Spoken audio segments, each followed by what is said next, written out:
মারুতিতে ছিল, মারুতিটা পুকুরে ডুবে গিয়েছিল।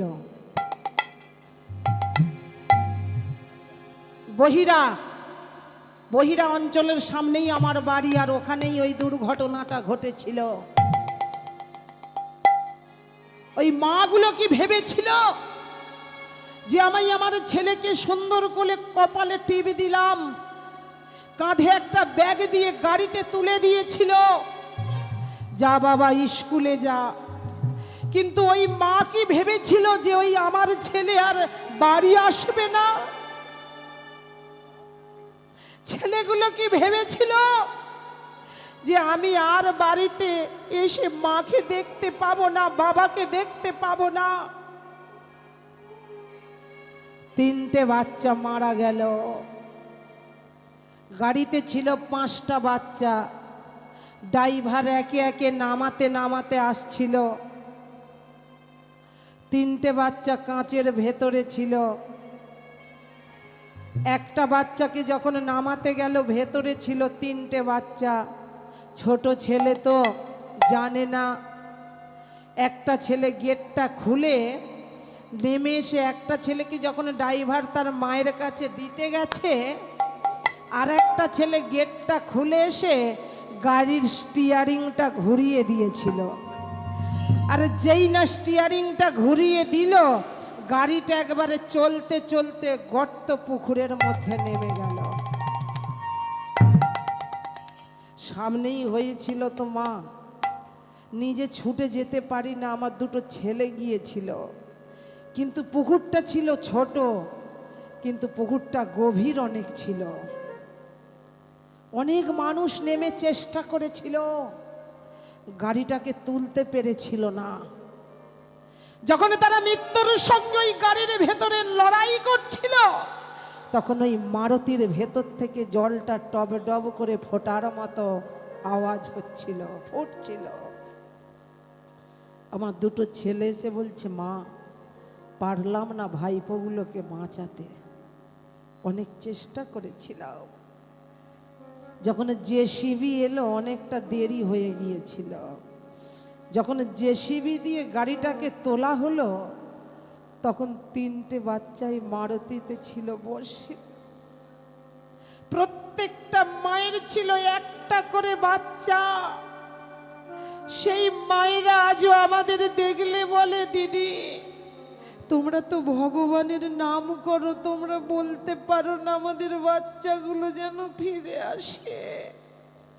আজও রাতের অন্ধকারে মায়েরা ছুটে যায় সেই শ্মশানে, সমাধি হয়েছে। কে কোনো মা একটা হাতে ক্যাডবেরি নিয়ে ছোটে, কোনো মা ম্যাগি রান্না করে ছুটে যায় শ্মশানে গভীর রাত্রে, গিয়ে চিৎকার করে ওঠে, খোকা তুই কি ঘুমিয়ে আছিস নাকি? আজ কতদিন হয়ে গেল মা বলে ডাকিস না। একটা মানা সমাধি হাত দিয়ে খুলে ফেলেছিল তার ছেলেকে দেখবার জন্য। সেই মায়েরা আজও কাঁদে। সেই মায়েরা কি ভেবেছিল আমার ছেলেদের স্কুলে পাঠাচ্ছি আর বাড়ি আসবে না? ওই ছেলেগুলো কি ভেবেছিল আর বাড়িতে ফিরবো না? তাহলে মা, কার কখন মৃত্যু হবে, কে কবে কোথায় মরবো, সব ভগবানের খাতায় লেখা। ওই বাচ্চাগুলোর লেখা ছিল ওরা ওইভাবেই মারা যাবে। 3টে বাচ্চা মরে যাওয়ার পর মা 1 মাস পরে আবার একটা ছেলে জলে ডুবে মারা গেল। শ্বশুর মশাইকে বলছে, বাবা ছেলেটাকে একটু দেখো, আমি শাড়িটা ছেড়ে ভগবানকে সেবা দিই। মা গেছে ভগবানকে সেবা দিতে, ছেলের হাতে একটা মুড়ির বাটি, একটা বাটিতে 2টো মুড়ি দিয়ে বলে, বাবা তুই খা, তোর দাদু তোকে দেখবে, আমি ভগবানের সেবাটা দিই। ছেলে কখন পুকুর ধারে চলে গেছে। ছেলে কি এ বাড়ি ও বাড়ি সে বাড়ি খুঁজছে। একজন স্নান করতে এসে দেখছে একটা জলে বাটি ভাসছে, বলে তোদের মুড়ির বাটি কেন জলে ভাসছে রে? তখন জলে খুঁজে দেখলো ছেলে বসে আছে জলের ভেতরে। আমিও দেখতে গিয়েছিলাম মা, 3 দিন ঘুমাতে পারিনি। সেই মাথায় করে নিয়ে নাচছে জলটা বেরোবার জন্য।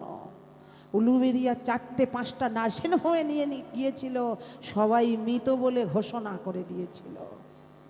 তাহলে দুটো মর্মান্তিক ঘটনা ঘটে গেল। ভগবানের চোখ কি ওই শিশুগুলোর দিকেই ছিল? হসপিটালের বেডে কত বৃদ্ধ বাবা মা কাঁদছে, ঠাকুর আর নয়, এইবার তুলে নাও। তাদেরকে ভগবান নিচ্ছে না।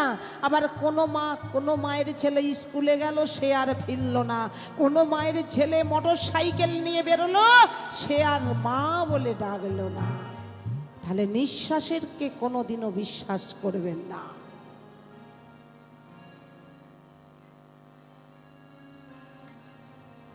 তাহলে মা ওইদিকে কি হলো? ওইদিকে কি হলো? সেই সচী মাতা রাস্তায় ভিক্ষা করে আর বলে, আমার নিমাইকে কেউ দেখেছো গো? নিমাই চলে গেল কোথায়? সন্ন্যাসের পথে। কাটোয়ায় দীক্ষা নিলেন ঈশ্বরপুরীর কাছে। দীক্ষা নেওয়ার আগে তিনি মস্তক মুন্ডন করলেন। এই মস্তক মুন্ডন কে করেছিল জানো মা? যার নাম ছিল মধুনাপিত। গৌরাঙ্গ মহাপ্রভু মধুনাপিতকে বলছে, আমার মস্তক মুন্ডন করে দাও। সেই দিন মধুনাপিত বলেছিল, এটা আমি পারবো না প্রভু, এটা আমি পারবো না। বলছে, না, আমি যদি না মস্তক মুন্ডন করি আমার দীক্ষা নেওয়া হবে না। যখন মা আমাদের কোনো বাচ্চাদের আমরা ন্যাড়া করাই, জল দিয়ে করাতে হয়, তো জল দিয়ে তারপরে চুলটাকে কাটতে হয়। যেই দিন গৌরাঙ্গ মহাপ্রভু মস্তক মুন্ডন করেছিল, সেই দিন মধুনাপিতের নয়নের জলে তিনি মস্তক মুন্ডন করেছিল।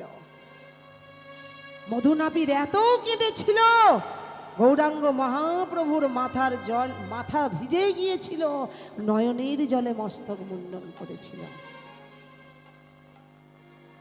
আর এইদিকে বিষ্ণুপ্রিয়া নয়নের জলে কাঁদছে। নিত্যানন্দ মহাপ্রভু মায়ের কান্না দেখে বলছে, মা তুমি আর কেঁদো না, আমি বৌঠানের দিকে তাকাতে পাচ্ছি না। শোনো মা, আমি তোমার কাছে নিমাইকে ফিরিয়ে নিয়ে আসবো মা, ফিরিয়ে নিয়ে আসবো, ফিরিয়ে নিয়ে আসবো। এমন সময় চলে গেল কোথায়? শান্তিপুরে অদ্বৈতাচার্যের বাড়ি। আর এইদিকে বিষ্ণুপ্রিয়া, যখন নিমাই সন্ন্যাস নিয়েছিল, বিষ্ণুপ্রিয়ার বয়স ছিল 14 বছর। একটা 14 বছরের মেয়ে এই জগৎকে কেমন শিক্ষা দিয়ে গেল দেখো মা। নিমাই যখন চলে গেল, বিষ্ণুপ্রিয়ার বয়স ছিল 14 বছর। ওই 14 বছরের মেয়েটা ওই সুরধনী গঙ্গার ঘাটে স্নান করে এসে আর ওই ভগবানের চরণতলে বসে, ভিজে কাপড়ে বসে একটা করে ধান ছাড়াতো, খসা ছাড়াতো, আর মুখে বলতো, হরে কৃষ্ণ হরে কৃষ্ণ হরে কৃষ্ণ হরে কৃষ্ণ। সব সময় নয়নের জলে কাঁদত, গৌর হরি তুমি আমাকে ছেড়ে চলে গেলে, তোমার সঙ্গে কি আমার আর দেখা হবে না? আর ওইদিকে নিত্যানন্দ মহাপ্রভু বলছে, ছলনার আশ্রয় নিয়ে নিমাইকে বলছে, নিমাই চ বাড়ি ফিরে চ। না, যাব না, চ বাড়ি যাব না। মা কাঁদছে, বিষ্ণুপ্রিয়ার চোখের জল আমি সহ্য করতে পারছি না, নিমাই তুই ঘরে চল। নিমাই বলল, দাদা আমাকে যদি দেখতে হয়, মাকে নিয়ে এসো শান্তিপুরে অদ্বৈত আচার্যের বাড়ি। নিত্যানন্দ মহাপ্রভু ছুটে এসে মাকে বলছে, মা ও মা, তোমার নিমাই এসেছে, নিমাই এসেছে। তোমার নিমাই এসেছে, তোমার নিমাই এসেছে, এসেছে। সতী দেবী ছুটে গেছে বিষ্ণু প্রিয়ার কাছে। প্রিয়া, এই প্রিয়া, তাড়াতাড়ি সুছে জেনে নিমাইকে দেখতে যাব রে, তাড়াতাড়ি রেডি হয়ে নে। নিত্যানন্দ মহাপ্রভু বললেন, মা, বৌঠানের তো যাওয়ার কোনো অনুমতি নেই। নিমাই বলে দিয়েছি সবাই আসবে, একজন যেন না আসে।